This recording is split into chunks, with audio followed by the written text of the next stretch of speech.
વિદ્યાર્થી મિત્રો, ટીવાય BCom semester 5 વિષય છે આપણો સંચાલકીય હિસાબી પદ્ધતિ અને એમાં ચેપ્ટર નંબર 3 ગુણોત્તર વિશ્લેષણ. આજે એમાં આપણે 29 નંબરનો દાખલો અને એક મહત્ત્વનો દાખલો છે અર્પિત લિમિટેડ, એનો અભ્યાસ કરશું. મિત્રો, 157 પેજ ઉપર તમને અર્પિત લિમિટેડની બધી માહિતી આપી છે. એનું પાકું સર્વે 2 વર્ષના પાકા સર્વે આપ્યા છે. નીચે થોડીક વધારાની માહિતી છે અને આપણે ગુણોત્તર આપ્યા છે. બરાબર. ઉત્તર ગુજરાત યુનિવર્સિટી 2009માં પૂછાયેલો છે. મિત્રો, દરેક ગુણોત્તર આપણે 2 વર્ષના પાકા સર્વે છે, એટલે 2 વર્ષ માટે આપણે શોધવો પડશે. બરાબર. ટેક્સ્ટ બુક તમારી સાથે રાખજો એટલે તમે વધારે સારી રીતે આને સમજી શકો મિત્રો. બરાબર. તો મિત્રો, સૌ પ્રથમ પહેલાં આપણને અહીંયા ચોખ્ખા નફાનો ગુણોત્તર પૂછ્યો છે. તો ચોખ્ખા નફાનો ગુણોત્તર એનું પહેલાં સૂત્ર લખી લઈએ.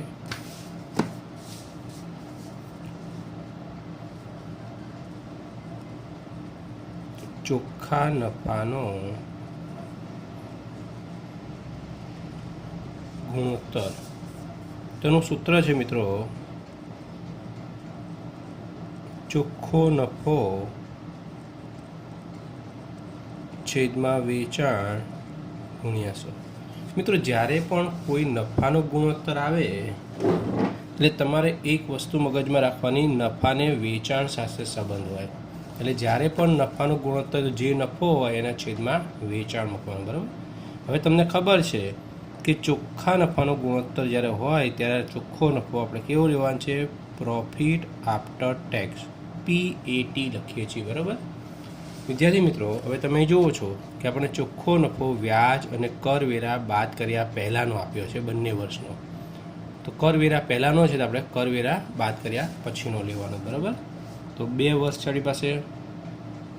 વર્ષ 2007 અને બીજું વર્ષ છે આપણી પાસે 2008. બરાબર. ચોખ્ખો નફો જે તમને વધારાની માહિતીમાં આપ્યો, ટેક્સ્ટ બુક તમારી સાથે રાખજો એટલે વધારે સમજ પડશે મિત્રો. 1,90,000 પહેલા વર્ષે આપ્યો છે અને બીજા વર્ષે આપણને 3,36,500 આપેલ છે. આ ચોખ્ખો નફો કેવો છે? વ્યાજ અને કરવેરા બાદ કર્યા પહેલાંનો આપણે બાદ કર્યા પછીનો લેવાનો છે. એટલે આમાંથી વ્યાજ બાદ થશે. કયું વ્યાજ બાદ થશે મિત્રો? ડિબેન્ચરનું વ્યાજ બાદ થશે. બરાબર, ધ્યાન રાખજો. હવે સમજો, આપણને અહીંયા 10% ડિબેન્ચર આપે છે બંને વર્ષે. પહેલા વર્ષે 1 લાખ છે અને 10% 10,000 થશે. અને બીજા વર્ષે 1,25,000ના ડિબેન્ચર છે, એના 10% 12,500 થશે. બરાબર. તો પહેલા વર્ષે 10,000 રૂપિયાનું વ્યાજ અને બીજા વર્ષના ડિબેન્ચર 1,25,000 છે, એના 10% 12,500 એ આપણે આમાંથી બાદ કરશું મિત્રો. આની બાદ બાકી આવશે આપણી પાસે 1,80,000. 500 અહીં જતા રહેશે મિત્રો. 6માંથી 2 જાય તો 4, 3માંથી 1 જાય તો 2 અને 3ના 3. આ વ્યાજ બાદ કર્યા પછીનો નફો આવ્યો. હવે આપણે એમાંથી કરવેરા બાદ કરવાના છે. તમને મિત્રો કરવેરા 50% આપે છે નીચે સૂચનામાં. તો 1,80,000ના 50% 90,000 થશે. એટલે એની બાદ બાકી આવશે 90,000. 3,24,000 છે, એના 50% આપણે કરશું મિત્રો, એટલે આપણને 1,62,000 મળશે. આમાંથી બાદ બાકી કરીએ એટલે એ પણ 1,62,000 જ આવશે મિત્રો. તો આ જે નફો આવ્યો તમારો એ પ્રોફિટ આફ્ટર ટેક્સ, કરવેરા બાદ કર્યા પછીનો. હવે તમે સૂત્રમાં કિંમત મૂકી શકો છો મિત્રો. બરાબર. આપણે બંને વર્ષ માટે શોધવાનું છે. અહીં લખશું 2007 અને આ 2008. બરાબર. આ વર્ષ છે મિત્રો. બરાબર. ચોખ્ખા નફાનો ગુણોત્તર, તેનું સૂત્ર ચોખ્ખો નફો જે આપણી પાસે તૈયાર છે અહીંયા, પહેલા વર્ષનો 90,000 છેદમાં વેચાણ. વિદ્યાર્થી મિત્રો, તમને કુલ વેચાણ આપેલું છે 12 લાખ પહેલા વર્ષે. બરાબર. તો 12 લાખ અને ગુણ્યા 100. 2 0 કટ થઈ જશે, 3 0 અહીંથી જતા રહેશે. 90 એને આપણે 12 વડે ભાગીશું મિત્રો. બરાબર. 90 ભાગ્યા 12 એટલે આપણને 7.5 જવાબ મળશે. તો 7.5 જે સૂત્રમાં ગુણ્યા 100 હોય તે આપણે ટકાની માર્કિંગ એટલે નિશાની કરવાની છે. તો 2007નો ચોખ્ખા નફાનો ગુણોત્તર આવ્યો 7.5%. હવે આપણે 2008 માટે શોધીએ. તો 2008નો ચોખ્ખો નફો આપણી પાસે 1,62,000 હતો મિત્રો. 2008નું વેચાણ તમને વધારાની માહિતીમાં આપ્યું છે. 2008ની અંદર 18 લાખ.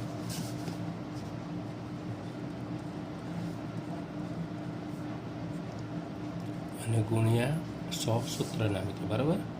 અહીંથી 2 0, અહીંથી 2 0 જશે, નીચેથી 3 0, ઉપરથી 3 0. 162ને આપણે 18 વડે ભાગીશું મિત્રો, બરાબર. એટલે આપણને એનો જવાબ મળશે 9, બરાબર. અને ગુણ્યા 100 છે એટલે ટકાની નિશાની પાછળ કરવાની ખાસ મિત્રો.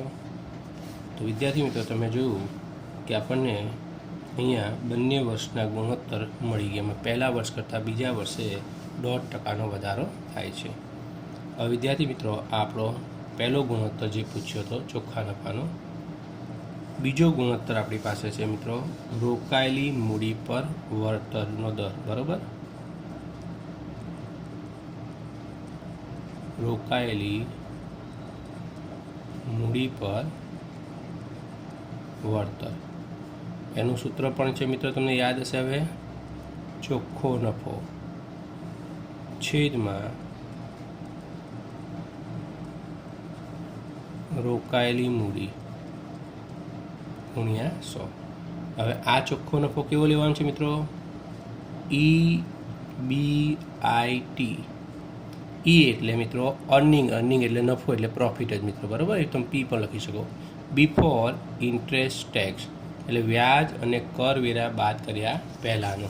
જે મિત્રો તમને દાખલામાં વ્યાજ અને કર બાદ કર્યા પહેલાંનો નફો તૈયાર આપેલો જ છે, બરાબર. તમારે મિત્રો રોકાયેલી મૂડી બંને વર્ષની શોધવી પડશે. તો વિદ્યાર્થી મિત્રો આપણી પાસે 2 વર્ષ છે. વર્ષ 2007 અને બીજું વર્ષ છે 2008. રોકાયેલી મૂડી એનું સૂત્ર છે મિત્રો શેર મૂડી. તો આપણી પાસે પહેલાં શેર મૂડી લખીશું. અહીંયા ઇક્વિટી અને પ્રેફરન્સ શેર બે આપ્યા છે, બે હું ભેગા લખી નાખીશ. 3 લાખ અને 50,000, બરાબર. પહેલા વર્ષે શેર મૂડી, ઇક્વિટી શેર અને પ્રેફરન્સ શેર બે ભેગા મેં લખી નાખ્યા 3,50,000.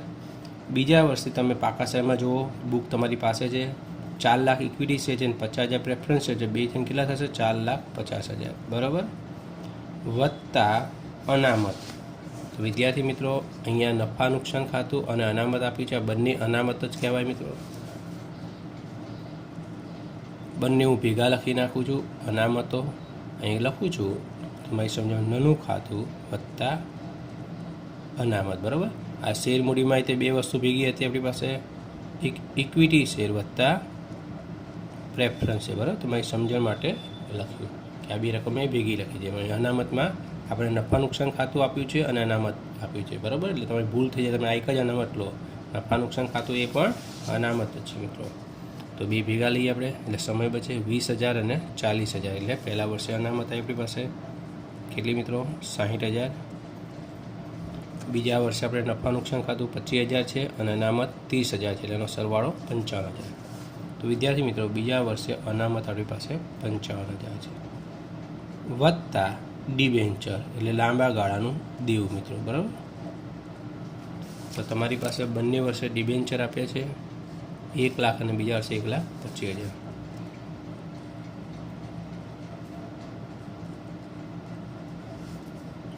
આનો સરવાળો કરીએ મિત્રો. 3 ને 4 ને 5,10,000. અહીંયા 4 ને 5 ને 6,30,000, બરાબર. 4 ને 5 ને 6,25,5,30. આમાંથી અવાસ્તવિક મિલકત બાદ થાય મિત્રો, બરાબર. અવાસ્તવિક મિલકત તમને મિત્રો અહીંયા અવાસ્તવિક મિલકત સાઈડ પ્રાથમિક ખર્ચ આપ્યો છે, બરાબર. એટલે એનું નામ લખું છું. પ્રાથમિક ખર્ચ પહેલા વર્ષે 10,000 છે અને બીજા વર્ષે આપણને 5,000 આપ્યો છે.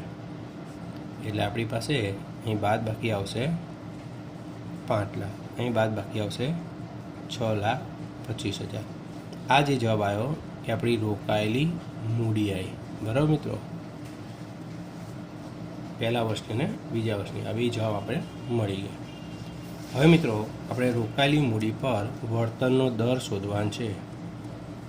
રોકાયેલી મૂડી પર વળતરનો દર, તમે મિત્રો આગળ એનું સૂત્ર લખેલું છે. બરાબર, વર્ષ 2007 છે આપણી પાસે અને બીજું છે વર્ષ 2008. બરાબર, ચલો 2007 માટે સૂત્ર શું હતું? ચોખ્ખો નફો કેવો? વ્યાજ અને કરવેરા પહેલાંનું જે તૈયાર છે પાસે 1,90,000. 1,90,000 છેદમાં રોકાયેલી મૂડી. રોકાયેલી મૂડી આપણી પાસે આવી મિત્રો 5 લાખ પહેલા વર્ષે અને ગુણ્યા 100. 2 0 જશે, 3 0 અહીં જશે. 190 ને 5 વડે આપણે ભાગીશું મિત્રો. બરાબર, એટલે આપણને 38% જવાબ મળશે. તો આનો જવાબ આવ્યો 38. સૂત્રમાં ગુણ્યા 100 છે એટલે ટકાની નિશાની કરવાની મિત્રો. હવે બીજા વર્ષે સૂત્ર હતું આપણું ચોખ્ખો નફો વ્યાજ અને કરવેરા પહેલાંનો. તો તમારી પાસે વ્યાજ કરવેરા પહેલાં ચોખ્ખો નફો 3,36,500 છે મિત્રો.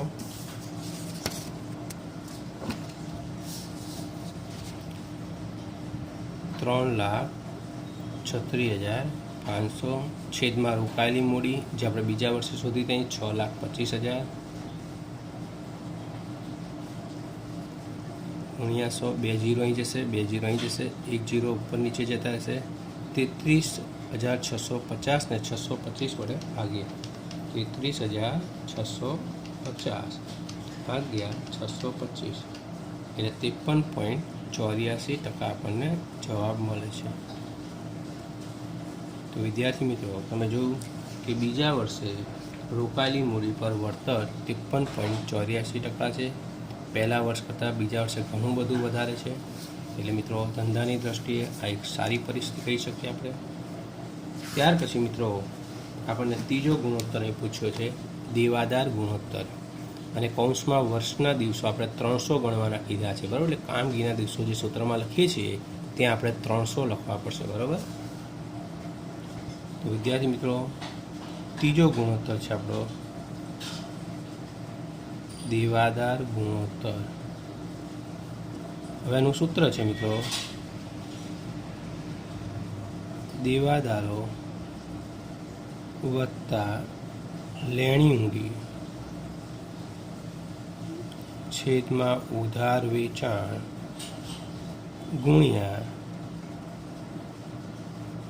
કામગીરીના દિવસો. બરાબર મિત્રો, હવે વિદ્યાર્થી મિત્રો આ ગુણોત્તર મોટે ભાગે તમારે વેચાણ શોધવાનો એક પ્રશ્ન હોય છે. તમે શોધજો.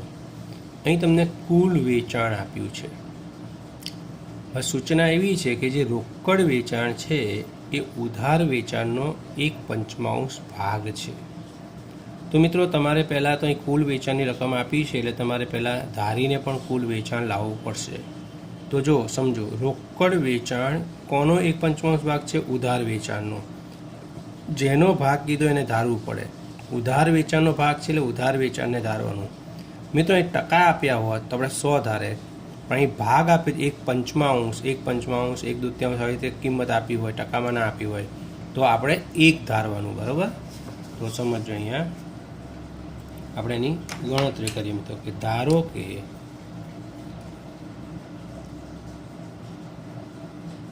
જેનો ભાગ કીધો એને ધારવાનો. આ મેઇન પોઈન્ટ. ધારો કે ઉધાર વેચાણ જો ટકા આપે તો 100 ધારે, ત્યાં ભાગ છે એટલે આપણે 1. ઉધાર વેચાણ 1 ભાગ છે.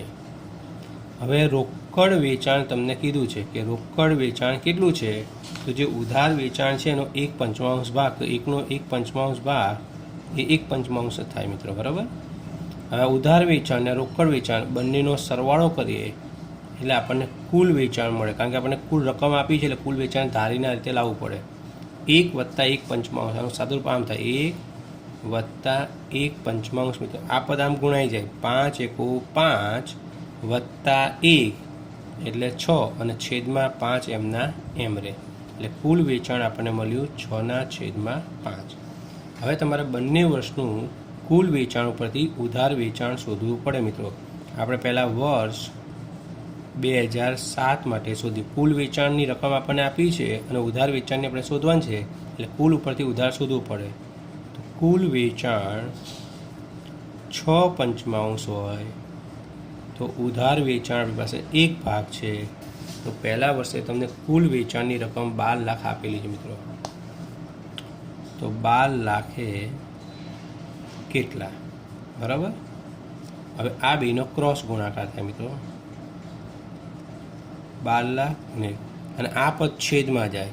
હવે છેદવાળું જે પદ છે અપૂર્ણાંક છે તો ડાયરેક્ટ આપણે ઉલટાઈ દઈએ. તો 6/5 છે તો એ ઉલટાઈ જાય. 5/6 છે. 6/5 જે છેદમાં આવે અને ગુણાકારમાં લખવું હોય તો પદ ઉલટાઈ જાય. 6/5 છે ને બદલે 5/6 થઈ જાય. 6 દુ 12 એટલે 2 લાખ થશે મિત્રો, અને 5 દુ 10. તો આ 10 લાખ રૂપિયા એ આપણને શું મળ્યું? ઉધાર વેચાણ. તો વિદ્યાર્થી મિત્રો 2007નું ઉધાર વેચાણ 10 લાખ આપણી પાસે આવ્યું. હવે આનો 1/5 ભાગ એ રોકડ છે, તો આનો 1/5 ભાગ 2 લાખ થાય. 10 લાખ ને 2 લાખ એટલે 12 લાખ એ કુલ વેચાણ ટેલી થઈ જાય તમારો જવાબ, બરાબર. હવે મિત્રો આપણે 2008 માટે શોધવાનું છે. અહીં લખીએ વર્ષ 2008 માટે, બરાબર. કુલ વેચાણ ઉપરથી આપણે ઉધાર વેચાણ શોધવાનું છે. એટલે ફરી આપણે 83 મૂકવી પડશે મિત્રો, કે કુલ વેચાણ આપણી પાસે કેટલું હતું? અહીંયા આપણે જોવો છો 6/5 અને ઉધાર વેચાણ 1 છે, બરાબર. તો કુલ વેચાણ 6/5 તો ઉધાર વેચાણ 1 આપણે વર્ષ 2008 માટે આ શોધીએ છીએ, બરાબર. હવે અહીં 2008ની અંદર તમે જુઓ છો કે કુલ વેચાણ તમને રકમમાં 18 લાખ આપેલું છે, બરાબર. કુલ વેચાણ 18 લાખ છે. કુલ વેચાણ 18 લાખ હોય તેમાં ઉધાર વેચાણ કેટલું? આ બેનો ક્રોસ ગુણાકાર થશે. આ પદ છેદમાં જાય, પણ અપૂર્ણાંક પદ છેદમાં ના લખવું હોય, ડાયરેક્ટ ગુણાકારમાં લખવું હોય તો પદ ઉલટાઈએ. 6/5 છે, 5/6 થઈ જાય. છેદ ઉડીએ છે મિત્રો. 6 તરી 18 ને 5 0 એમના એમ રહેશે, બરાબર. 5 તરી 15. 15 લાખ આપણને ઉધાર વેચાણ બીજા વર્ષનું મળ્યું. તો તમે બંને વર્ષનું ઉધાર વેચાણ શોધી નાખ્યું. હવે બંને વર્ષમાં તમે દેવાદાર ગુણોત્તર શોધી શકો છો, બરાબર. વર્ષ 2007 અને બીજું વર્ષ 2008 માટે, 2 વર્ષ માટે આપણે શોધવાનું છે. તો દેવાદાર ગુણોત્તર સૂત્ર શું હતું? દેવાદાર વત્તા લેણી ઊંડી. તો તમે સાહેબ દેવાદાર અને લેણી ઊંડી બે આપી છે. પહેલા વર્ષે 60,000 અને 2500. તો દેવાદારો 60,000, લેણી ઊંડી 2500. છેદમાં ઉધાર વેચાણ પહેલા વર્ષનું. તો પહેલા વર્ષનું ઉધાર વેચાણ આપણે શોધેલું હતું 10 લાખ રૂપિયા, તમે જુઓ છો.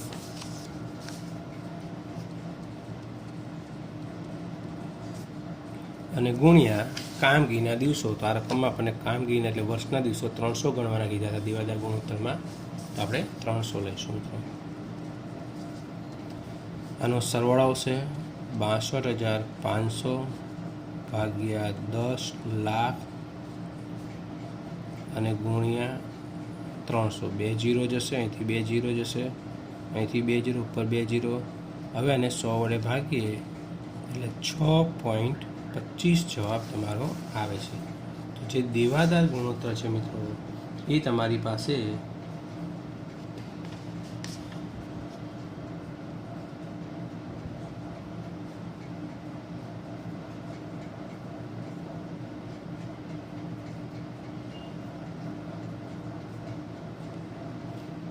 6.25 દિવસ, બરાબર.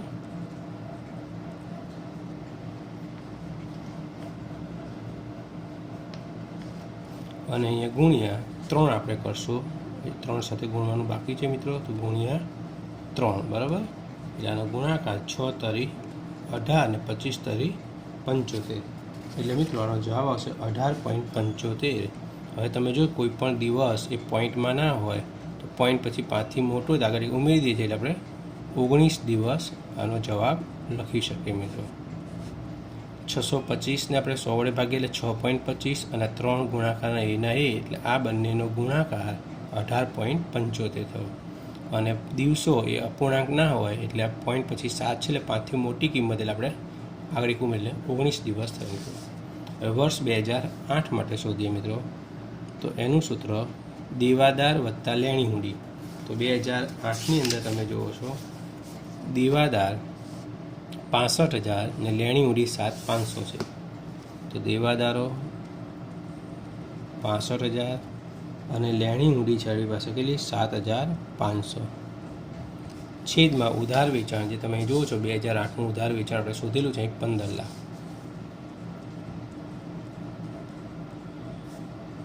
અને કામગીરીના દિવસો આપણને 300 ગણવાના કીધા છે બરાબર. આનો સરવાળો કરશું મિત્રો 65 ને 570 ને 72,500 છેદમાં 15 લાખ ગુણ્યા 300. 2 જીરો અહીં જશે, 2 જીરો અહીં, 1 ને 2 જીરો અહીંથી 2 જીરો. 725 ગુણ્યા 3 ભાગ્યા 150 કરીએ મિત્રો. 725 ગુણ્યા 3 ભાગ્યા 150 એટલે 14.5 દિવસ આનો જવાબ આવશે મિત્રો બરાબર. હવે તમે જુઓ છો કે 14.5 આ પણ અપૂર્ણાંક આવ્યું. તો પોઈન્ટ પછી 5 હોય કે 5થી મોટી રકમ હોય તો આગળ ઉમેરી દઈએ છીએ. તો અહીંયા અપૂર્ણાંક છે તો આપણે પૂર્ણાંક કરી નાખીએ. દિવસો કોઈ દિવસ અપૂર્ણાંકમાં ના આવે મિત્રો એટલે પૂર્ણાંક કરવા પડશે. તો 15 દિવસ આ શું બતાવે છે મિત્રો ઉધાર વેચાણની ઉઘરાણીના દિવસો બરાબર. 1 મહિનાથી ઓછા દિવસમાં આપણે ઉઘરાણી મળે છે તો ધંધાની એક સારી પરિસ્થિતિ છે એમ આપણે કહી શકીએ.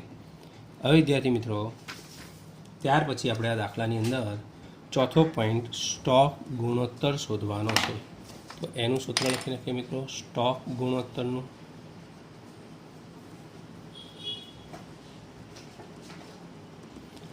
એનું સૂત્ર છે આપણી પાસે વેચેલ માલની પડતર છેદમાં સરેરાશ સ્ટોક બરાબર. મિત્રો વેચેલ માલની પડતર એટલે વેચાણમાંથી કાચો નફો બાદ કરીએ એટલે વેચેલ માલની પડતર આપણને મળી જશે. 2 વર્ષ છે 2007 અને 2008. પહેલાં આપણે વેચાણ લખીશું. તમારી ટેક્સ્ટબુકમાં જોતા રહો નીચે વધારાની માહિતીમાં તમને વેચાણ આપ્યું છે. પહેલા વર્ષે 12 લાખ ને બીજા વર્ષે 18 લાખ. એની નીચે તમને કાચો નફો આપ્યો છે. પહેલા વર્ષનો કાચો નફો 4,80,000 છે અને બીજા વર્ષનો કાચો નફો 6,40,000 છે. અને બાદ બાકી આવશે 7,20,000. આ વેચેલ માલની પડતર આવી મિત્રો. આની બાદ બાકી 18 6 જાય 12 બીજા 40 જશે મિત્રો એટલે 11,60,000 આવશે. હવે તમારે સરેરાશ સ્ટોક શોધવાનો છે મિત્રો. સરેરાશ સ્ટોક. હવે સૂત્ર તમને યાદ હશે એટલે હું સૂત્ર લખતો નથી, ડાયરેક્ટ અહીંયા ગણતરી બતાવું છું બરાબર. બંને વર્ષ માટે મિત્રો. તો 2007માં આપણું સૂત્ર છે શરૂનો સ્ટોક. તમે જુઓ છો અહીંયા 1/4/2006 આપણું 6માં શરૂ થાય 7માં વર્ષ પૂરું થાય મિત્રો બરાબર. એટલે શરૂનો સ્ટોક 69,000 તમારો. અને આખો સ્ટોક તો 2007માં આપણને પાકા સરવાળામાં આપ્યો છે. આખો સ્ટોક 75,000 બરાબર વત્તા 75,000 ભાગ્યા 2. એવી રીતે 2008 તો સમજો મિત્રો 2007નો આખો સ્ટોક 2007નો આખો સ્ટોક એ 2008 માટે કેવો બને શરૂનો સ્ટોક. એટલે 75,000 એ 2008 માટે શરૂનો સ્ટોક બનશે. અને 2008નો આખો સ્ટોક આપણે પાકા સરવાળામાં આપીએ છીએ 90,000 ભાગ્યા 2. હવે આ બેનો આપણે સરવાળો કરીએ મિત્રો બરાબર. 69 વત્તા 75,000 ભાગ્યા 2 એટલે આપણો સરેરાશ સ્ટોક આવ્યો 72,000. બીજા વર્ષનો 75,000 વત્તા 90,000 અને 2 વડે ડિવાઈડ કરી દઈએ મિત્રો એટલે 82,500 બરાબર. તો બંને વર્ષનો આપણને સરેરાશ સ્ટોક મળી ગયો. શરૂનો વત્તા આખરનો ભાગ્યા 2 આપણું જે સૂત્ર છે પ્રમાણે. બરાબર મિત્રો. હવે મિત્રો આપણે બંને વર્ષ માટે સ્ટોક ગુણોત્તર શોધીએ છીએ. બરાબર. તો એનું સૂત્ર છે સ્ટોક ગુણોત્તર, જે આપણે આગળ લખ્યું હતું મિત્રો. વેચેલ માલની પડતર, બંને વર્ષની વેચેલ માલની પડતર. પહેલા વર્ષે 7,20,000 અને બીજા વર્ષે 11,60,000. બરાબર. 7,20,000 અને બીજા વર્ષની હતી 11,60,000 અને ભાગ્યા સરેરાશ સ્ટોક. પહેલાનો 72,000 અને બીજાનો 82,500.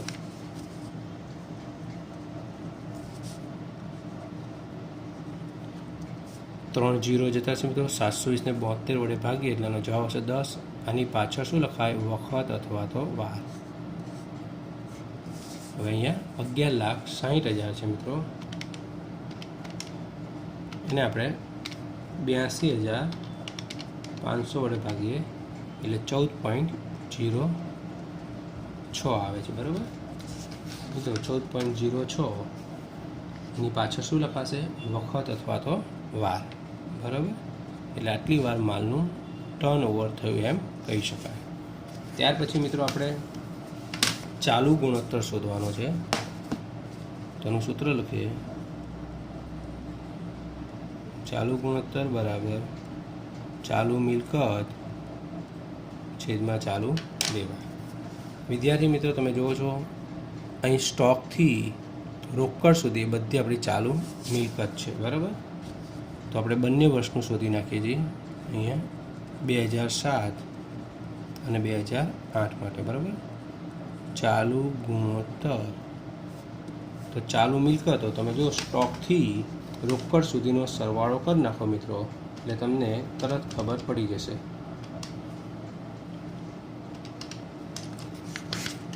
$1,50,000 થાય છે મિત્રોનો સરવાળો. બરાબર. અને છેદમાં આપણે ચાલુ દેવા લખવાનું છે. તો મિત્રો કારીગર નફાભાગ ભંડોળથી ચૂકવવાનો બાકી ખર્ચ અહીં સુધીની બધી રકમ છે એ તમારું ચાલુ દેવું થશે. તો એનો સરવાળો તમારી પાસે મિત્રો કેટલો થાય છે? 1,00,000 થાય છે. એ રીતે બીજા વર્ષે ચાલુ મિલકતો તમે જો સ્ટોકથી રોકડ સુધીનો સરવાળો કરો તો 1,70,000 થાય છે. પાકા શ્રમમાં જોવાનું મિત્રો. અને પાકા શ્રમમાં 2008માં ચાલુ દેવા એ તમને કારીગર નફા ભાગથી ચૂકવવાનો બાકી ખર્ચ સુધી એનો સરવાળો કરો મિત્રો તો એ પણ 1,00,000 જ થાય છે. અહીંથી મિત્રો 4 મીંડા જતા હશે એટલે 1.5 જવાની પાછળ શું લખવાનું? જેમ 1. અહીંયા 4 જીરો જતા રહેશે મિત્રો. 17 10 વડે ભાગી એટલે 1.7. આની પાછળ શું લખાય? જેમ 1. મિત્રો આ ગુણોત્તર 2:1 હોવો જોઈએ અથવા થી વધુ હોવો જોઈએ. અહીંયા 2 વર્ષે ઓછો છે એટલે પરિસ્થિતિ એટલી બધી સારી કહી શકાય નહીં. બરાબર. ત્યાર પછી મિત્રો આપણે છેલ્લો એક પોઈન્ટ શોધવાનો છે, 6થા નંબરનો. શેરદીઠ કમાણી. તેનું સૂત્ર લખી લઈએ મિત્રો. આ એક નવો પોઈન્ટ તમારી પાસે આવ્યો. બરાબર. શેરદીઠ કમાણીનું સૂત્ર છે ચોખ્ખો નફો profit after tax minus preference share dividend અને છેદમાં ઇક્વિટી શેરની સંખ્યા. બરાબર. આપણે પહેલાં 2007 માટે શોધીએ. ચલો મિત્રો. ચોખ્ખો નફો પ્રોફિટ આફ્ટર ટેક્સ તમે શરૂઆતમાં શોધેલો છે મિત્રો. પહેલા વર્ષે 90,000 છે, બીજા વર્ષે 1,62,000. તો એ લખીએ 90,000 અને બીજા વર્ષે આપણી પાસે કેટલા છે? 1,62,000 જે આપણે આગળ શોધેલું છે મિત્રો. બરાબર. આ વર્ષ 2008 માટે. એમાંથી પ્રેફરન્સ શેરનું ડિવિડન્ડ બાદ કરવાનું સૂત્ર માટે તો તમને પાકા શેરમાં પ્રેફરન્સ શેર મૂડી આપી છે મિત્રો. 10%ની છે એટલે 50,000ના 10% 5,000 અને અહીંયા 50,000 છે એને 10% 5,000.